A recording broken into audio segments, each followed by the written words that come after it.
Last year, 16-year-old Sergio Pena won a competition held by Revolution Racing to earn a spot to race in the Toyota All-Star Showdown. But he didn't stop there. Pena went on to win the pole for the event, creating a very young front row beside 19-year-old Joey Logano. A change in race format this year left drivers with a final 25-lap shootout while other drivers were wrecking in the back. Logano and Pena were up front battling for the lead. The two dominated the race, leading every lap. Despite a late race charge by defending race winner Matt Kovaluk, Logano was able to hang on and take the checkers for his second showdown win. Sergio Pena finished second.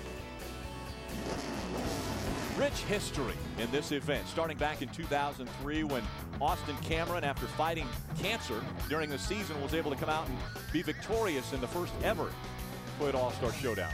Mike Johnson from the East actually won the first time for the East guys out here in 2004.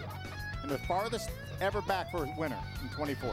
David Gilliland, West Series driver, was able to capture the trophy in 2005. Mike Olson actually crossed the finish line first, was disqualified for failing post-race inspection. Then Matt Kovaluk from the East Series was able to capture the trophy in 2006.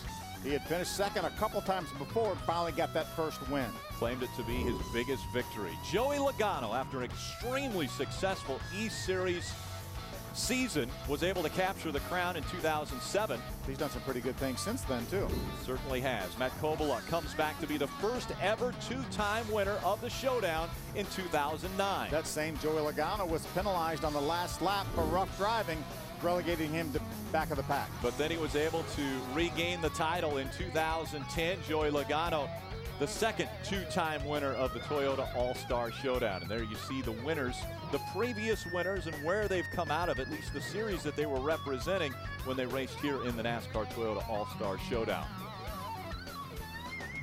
And this showdown is extremely important for a lot of reasons. Travis Pastrana obviously making his first ever start for NASCAR, but we've got a lot of young drivers that are trying to make their way up into the ranks of NASCAR. And this is really the place to start. We're going to see a late model race in just a few moments, and that's really the ladder system that NASCAR likes to see drivers take. Yeah, NASCAR definitely has a definitive ladder system. You start with the weekly racing series of NASCAR. Whelen sponsors that series, and they've just agreed to sponsor it for 10 more years too. But that's where these guys get started. And then you try to graduate to the regional touring series like the K&N Pro Series or the modifieds. And that's where a lot of these guys are plucked. Right here from the local racers, the weekly racers, then they move up to the K&N Series, and then people like Joey Logano move on to the Sprint Cup Series, Nationwide Series, and the Truck Series. So a great ladder system here at NASCAR, and this is where it's going to start right here tonight for a lot of these late model guys. Last night we saw the super late models. We want to take a look at the specs for the late models that will run a 50-lap race tonight. Here are the specifics. You can see the horsepower is about 440 horsepower. These cars will run about 130 miles an hour. Important thing is they weigh 2,900 pounds with the driver. Earlier tonight, there were 2 heat races to determine the grid, the 25-car grid. And so this was just a couple hours ago.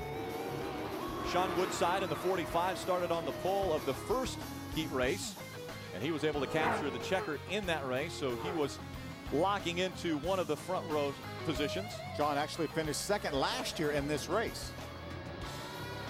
But a little problem getting started. That's the 17 of Mike Johnson. Spins the tires on the green flag. There were problems behind the field in this race. Well, Nick Janitis put the heartbreak of last night, breaking in the super late model race, puts that aside, and he will start on the front row after winning the second qualifying race. And let's go down to the track again with Dick Berggren.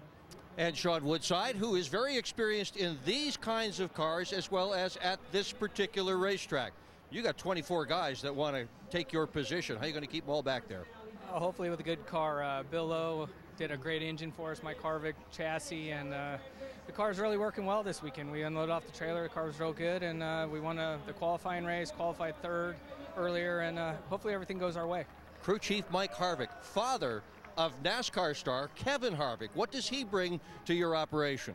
Well, he, if you know him, he brings a lot to the operation. We keep the car up at his shop, and you know, it's a long trip for us going from Santa Clarita up to Bakersfield, but well worth it. And Mike's always treated us real well and prepared a great car for us with Apache Rental sponsoring the deal. All right, we wish you well tonight. Jim.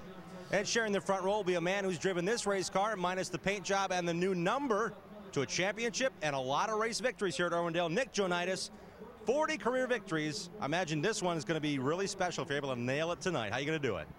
Hey, again, Showdown, same as last night. We're hoping for a different script. We led last night, unfortunately blew a motor. You know, I got to thank Luis Martinez for giving me the opportunity to drive this car. My team owner, Lloyd McGee, sold it at the end of last year, and Luis asked me to drive it for one race, so we're going to give it everything we can. This Jackson race car is pretty stout tonight, and see if we can hold off Woodside over here, my old Saugus rival. Exactly, going back a few years, but think about tonight, a 50-lapper. You've had great success with 100-lap, 75-lap races. You race here enough weekly now. What's it going to take in a 50-lap sprint to get it done? 50 laps, hey, you know, we got to go right from lap one, no letting off. The thoughts of Nick Joanitis, who is certainly a very, very fast racer around Irwindale's half mile. Guys? Thanks, Jim. And that's next on the list of things happening here on Speed. It will be a 50-lap late model race. That is coming up next. And setting it up for the NASCAR Toyota All-Star Showdown, which is always electric and emotional. Joey Logano winning a couple years back. Matt Kovala goes back to victory lane. And a year ago, it was Joey Logano that held off Sergio Pena for his second win. Stay with us. Take another look back. 2003. It was the inaugural year for the Toyota All-Star Showdown. It pitted the best drivers from NASCAR's Touring Series against each other in a 125-mile race.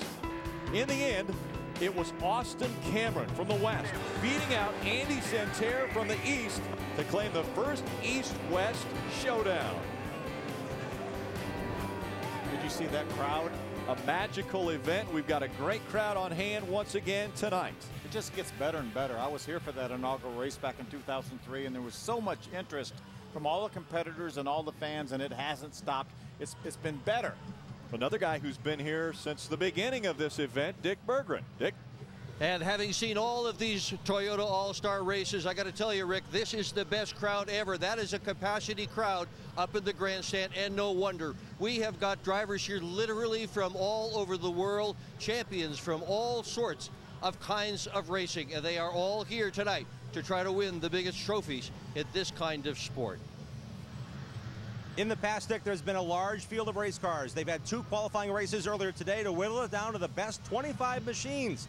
Last night we saw a field of 25 and a very clean, very exciting super late model race here at Toyota Speedway at Irwindale. Tonight, the late models up front, a lot of veterans, but again, they whittled it down to the best 25 that have seen this racetrack before, and the ones that haven't had to race their way in out of the Daytona 500.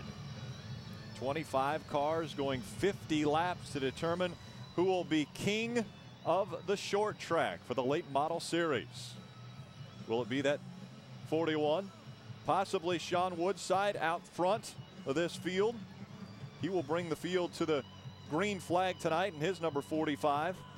And Nick Joanitis trying to do better than what happened last night. He started on the inside of row number 1 last night and ended up blowing a motor early in the event, so very disappointed, but was running well. Yeah, and that was his last ride in that car for the super late models. And we heard him mention in an interview earlier that Luis Martinez gave him a shot to drive this car. This was his car from last year. Luis bought it, but he said, hey, why don't you drive it one more time? Drivers are all strapped in. They're waiting to hear the command to start engines. And we're going racing when we come back to Toyota Speedway at Irwindale. A great crowd on hand.